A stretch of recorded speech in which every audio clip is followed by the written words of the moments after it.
Doctor ఏమైంది? Sorry, వాళ్ళ పేరేంటమ్మా? స్వర్ణ రాజయ్య డాక్టర్. స్వర్ణ రాజయ్యల్ని కాపాడలేకపోయాం. ఓ 10 నిమిషాలు ముందుగా తీసుకొచ్చుంటే తప్పకుండా కాపాడుండేవాడు. 23 కిలోమీటర్లు డాక్టర్. 10 నిమిషాలు తెమ్మంటే ఎలా తీసుకొస్తా చెప్పండి? ఏం చేయమంటారు? హాస్పిటల్ సిటీలో కదా ఉంది. అప్పుడు గ్రామస్తులు చచ్చినా పర్వాలేదా? మీ ఆవేశంలో న్యాయం అంటారు, కానీ దానికి సమాధానం నాకు తెలియదు.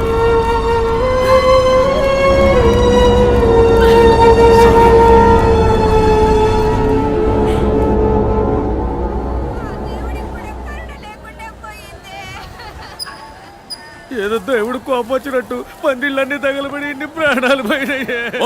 పోయిన గురించి ఏడవడం మానేసి బతుకున్న చూసి సంతోషపడతావయ్యా. అయ్యా, స్వర్ణకి ఎంత వయసు ఉంటుంది? ఓ 8 ఏళ్ళు ఉంటాయా? రాజయ్యకి ఓ 12 ఏళ్ళు ఉంటాయా? వాళ్ళు ఏం తప్పు చేశారు? ఈ ఊళ్ళో పుట్టడమే ఆ పిల్లలు చేసిన ఒకే తప్పు. ఓటు పెట్టెలు మాత్రమే మనల్ని వెతుక్కుంటూ ఈ ఊళ్ళోకి వస్తాయి. ఇక ఏవి మనల్ని వెతుక్కుంటూ రావు. ఏం కావాలన్నా మనమే వెతుక్కుంటూ పోవాలి. బడికో ఏరు దాటి 10 మైళ్ళ దూరం వెళ్ళాలి. ఊళ్ళో ఎక్కడ నిప్పంటుకున్నా నీళ్ళ బండి రావటానికి అర్ధరోజు అవుతోంది. 1-2కి వెళ్ళాలన్నా కూడా ఊరి నుంచి 1/2 మైలు దూరం వెళ్ళాలి. ఇది ఈ ఊరి పరిస్థితి. వాళ్ళకు కావాల్సినవి వాళ్ళ దగ్గరికి వెతుకుంటూ వెళ్తాయి. మనకు కావాల్సినవి ఏవి మన దగ్గరికి రావు. ఎందుకంటే వాళ్ళు సిటీలో ఉన్నారు, మనం గ్రామంలో ఉన్నాం. ఉన్నమాట అన్నావు తల్లే. మనం ఏడుకుంటే ఆదుకునే దేవుడు అక్కడ. వెంటనే గుడి కట్టడం మొదలెడదాం. అవునయ్యా. ఇప్పుడు ఇక్కడ గుడి కట్టి ఏం సాధిస్తామన్నా? పోయిన బిడ్డలిద్దరూ తిరిగి వస్తారా మళ్ళీ? అతనల్లా ఆ డాక్టరు 10 నిమిషాల ముందు తీసుకొచ్చుంటే మీకు ప్రాణాలతో దక్కేవాళ్ళని. ఇక్కడ గుడి కట్టకూడదన్నా, ఆస్పత్రి కట్టాలి. నలపదే, నువ్వు కోపంలో మాట్లాడుతున్నావు. గుడి కావాలంటే కట్టేస్తాం అని ఆసుపత్రి చాలా పెద్ద విషయం. మరి అది సర్కారు వాళ్ళే చేయలేపారు. మనం ఎంత వాళ్ళకి చెప్పు.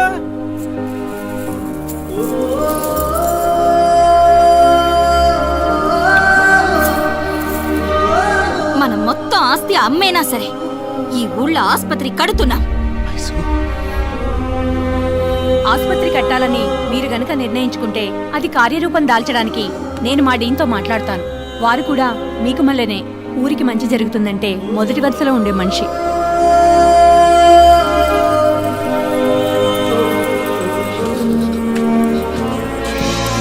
ఇక మన ఊళ్ళో రోగాలు రొస్టులతో ఒక్క ప్రాణం కూడా పోకూడదు. కట్టద్దు ఆస్పత్రి.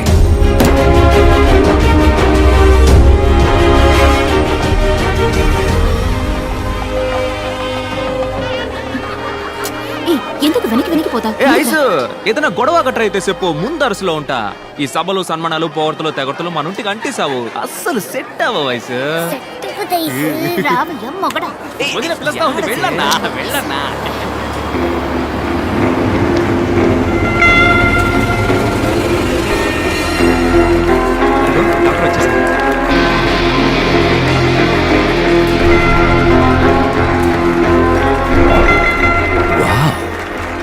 Interesting. Arjun, I'm impressed, man. I didn't quite expect to see such a massive structure in this tiny little village. Not bad. Not bad at all. They all look like a group of gypsies. How did they manage to pull this up? Doctor, we may look poor, but we are rich enough to serve people. Sorry, Meeru. Aishwarya Vijay Bhargav. This is Vijay Bhargav, founder of the hospital. I'm so sorry, Mr. Vijay Bhargav. I didn't notice you. Hospital చూడగానే కొంచెం excite అయ్యా. పర్వాలేదండి. By the way, I'm Daniel Arogyaraj. తెలుసండి.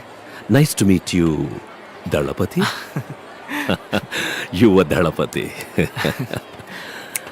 So Mrs Bhargav, I think you should do the honours. అయ్యో, నేనెందుకు? రండి, వెళ్ళేసి పిలుస్తున్నాను.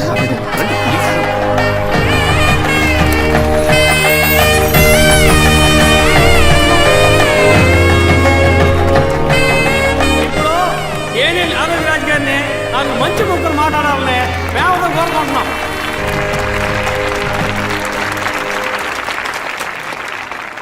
మీ అందరికీ ఒక గుడ్ న్యూస్. ఏంటో తెలుసా? మొదటి 3 నెలలు మీ అందరికీ ఉచిత వైద్యం అందిస్తాం.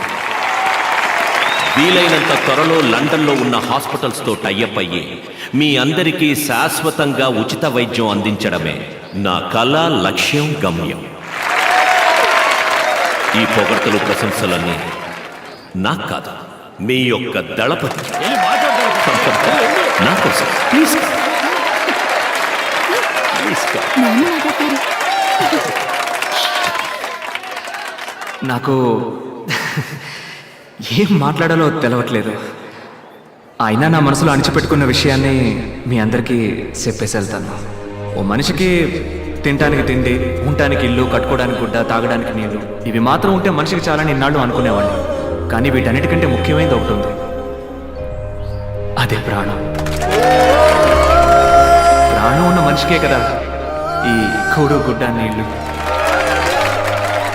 ఇవాళ మన ఊళ్ళో గుడి ఉండాల్సిన చోట పెద్ద ఆసుపత్రి ఉంది, దేవుడు ఉండాల్సిన చోట మన డాక్టర్ అయి ఉన్నారు.